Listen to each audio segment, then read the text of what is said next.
Hey guys, Blaumagier here, and we are back with another episode of Let's Play Dragon Quest V: Hand of the Heavenly Bride.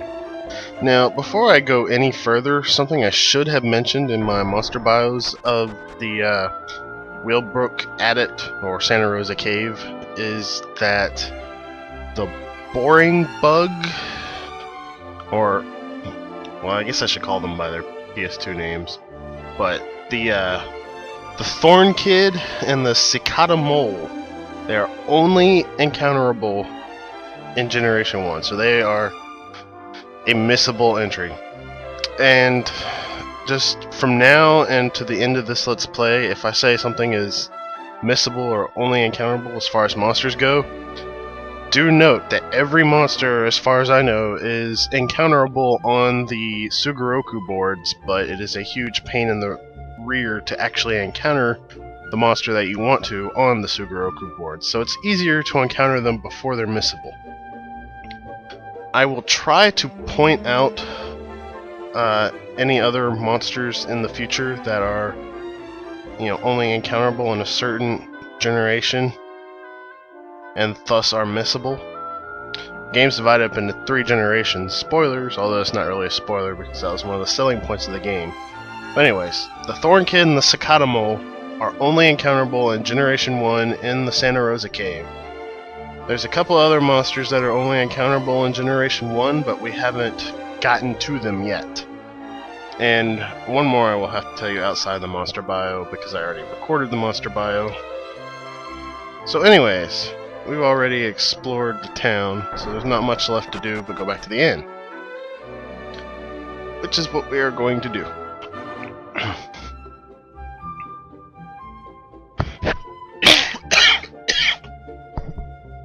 And sorry if I cough a lot, I seem to have something stuck in my throat.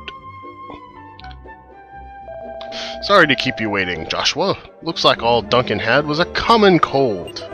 Now, let's head back home to Santa Rosa. Papas, don't tell me you're on your way back home already. Please stay, even if only for the night. Well, I guess I can't turn down an invitation like that. Oh, thank goodness. Please come this way. And I guess we're staying the night here in Al Kappa. Which is fine. I was getting kind of tired anyway. Could use a good long night's sleep to rest up for the journey home.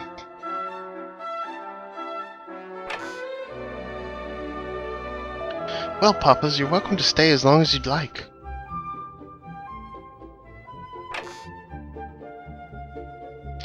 Alright then, we'll leave pretty early tomorrow. All the villagers are waiting for us. Let's get some sleep. Good night, Joshua. And he tucks us in. Probably tells us a bedtime story. Wake up, Joshua! Joshua! And once again, you have to actually move to wake up. Oh good, you're up. Are you ready? We'd better hurry up. What do you mean, where to? Why, Lanul Castle, of course. We're gonna knock those ghosts around and save that kitty. Lanul Castle is straight north from here. Let's go. Darn it, I wanted to sleep. Freaking girl keeping me up all night. Just like a woman. Oh well. Anyways, at this point, we would get obliterated if we headed straight to Lanul Castle. Unfortunately, it's just the way the game is, so we have to grind up a little bit. Really, we don't need to grind up any more than it takes to get some equipment. You could probably swing by it if you just bought, a good weapon for both characters and good armor for your hero. Anyways, we are going to head on out into the wilderness. First up in the Al Kappa area is the Green Worm. This monster is a little tougher than what the Santa Rosa Cave had to offer, but not by much in any aspect. Next up we have the Bubble Slime, or Babble, depending on which version of the translation patch you have. This monster is about on par with the Green Worm, except it can poison you with its normal attack. It is definitely the most threatening monster this early in the game, so take it out quick and carry a few antidotes with you if you're going to go out traveling where these guys appear. And last in the El Kappa area is the Big Rat. This monster is a fairly weak one and tends to run away a lot. It does give a fairly decent amount of gold when defeated, however. Other monsters in the area include the Mallet Gopher, the Draki, and the Horned Rabbit, which is actually far more common than it was in Santa Rosa Cave. If you head closer to Lenul Castle, you will encounter the Long-Neck Weasel. This monster is not much of a threat. It has average stats for this point in the game, but it does have the ability to put your party to sleep, so watch out for that. This monster is another permanently missable entry in the monster box, and can only be encountered here and in the last area of the first generation. And the last new enemy in the Lenul area is the Saber Cub, or Baby Panther, depending on which version of translation you have.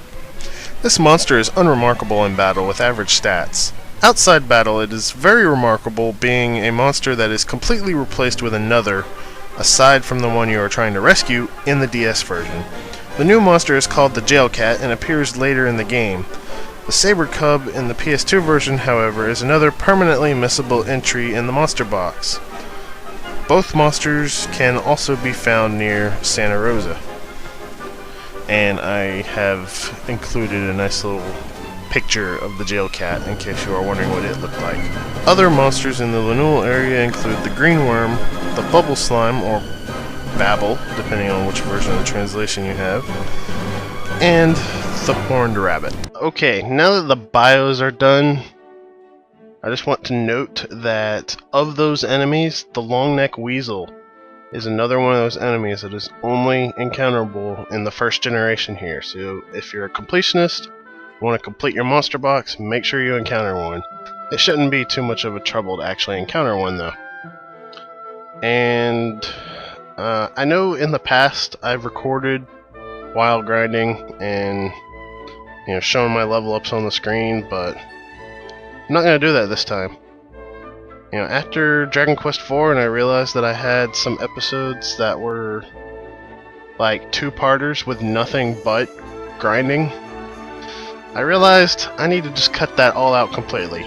So that's what I'm going to do. I'm going to get what I need for equipment, and then I will get back with you guys. I'll give you a recap of level ups, skills learned, etc. So it's like you're getting the level ups without actually having to sit through 15 minutes of anyways, I'll see you guys in a bit. And welcome back. I wanted to show this off. I'm kind of done grinding, but this little scene right here, Bianca dragging the hero back to the inn, it's just hilarious to me. Look at that! We made it back just in time! Oh, how are you holding up, Joshua? We probably should stop here for tonight. See you tomorrow. Good night, Joshua. And she just leaves him on the floor. I thought that was hilarious.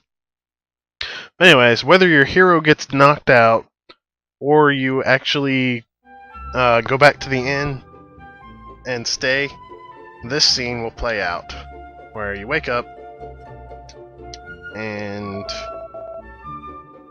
achoo, achoo! My head is killing me. Looks like I've caught a cold too. What a bother. Which means he's not going anywhere.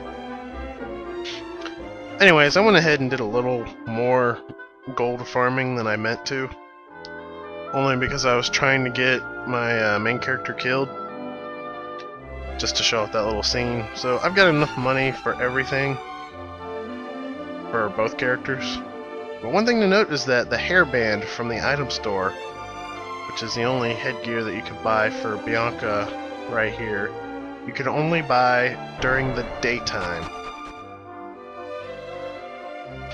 So if you want to be optimally equipped, it will be necessary to either stay at the inn or have your main character get knocked out.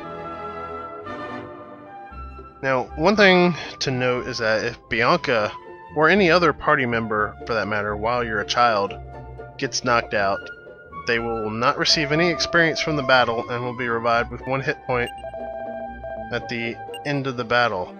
Oh wow. This is 150? I thought it was 120. And I don't think I have anything to sell. Wow. Huh. It's kind of funny. Well. Wait, how much are those medical herbs worth? 4G. Not worth it.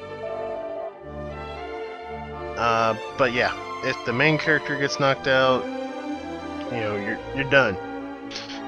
In the Santa Rosa cave, if he gets knocked out, he just appears outside, I think with full hit points, and the guard tells him that he found him in the cave. You just saw what happens if he gets knocked out here, and when you want to get back to nighttime, you have to talk to Bianca. And I guess I'll explain what happens when he gets knocked out later on, but anyways, I'm going to cut again while I farm up that last little bit, because hell, I've got like 30 gold to get. So I'll see you guys in a bit. And we're back. Now for the recap. As you can see, Bianca is now level 9 and Joshua is level 8. For spells, Joshua learned Squelch and I think he learned Whoosh. I'm not sure if he already had that. And you can refer back to the first episode to see his list of spells. And Bianca learned quite a few spells: Frizz, Dazzle, Kasap, and Sizz. I also equipped Joshua with the boomerang, the leather armor, the scale shield, and the wooden hat, and I equipped Bianca with the thorn whip, the leather dress, the scale shield, and the hairband. And with that, there's nothing left to it but to head towards Lenul Castle, which is what we'll do after we kill these horned rabbits. Now, like I said earlier, you know,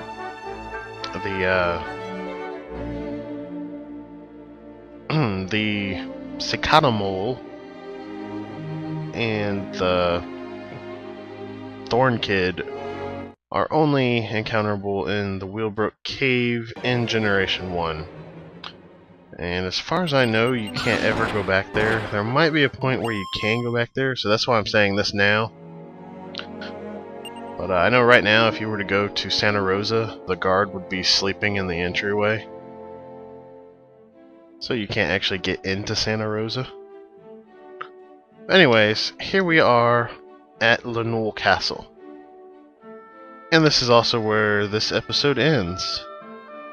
So I will see you guys next time as we play some more Dragon Quest V: Hand of the Heavenly Bride. See you guys later.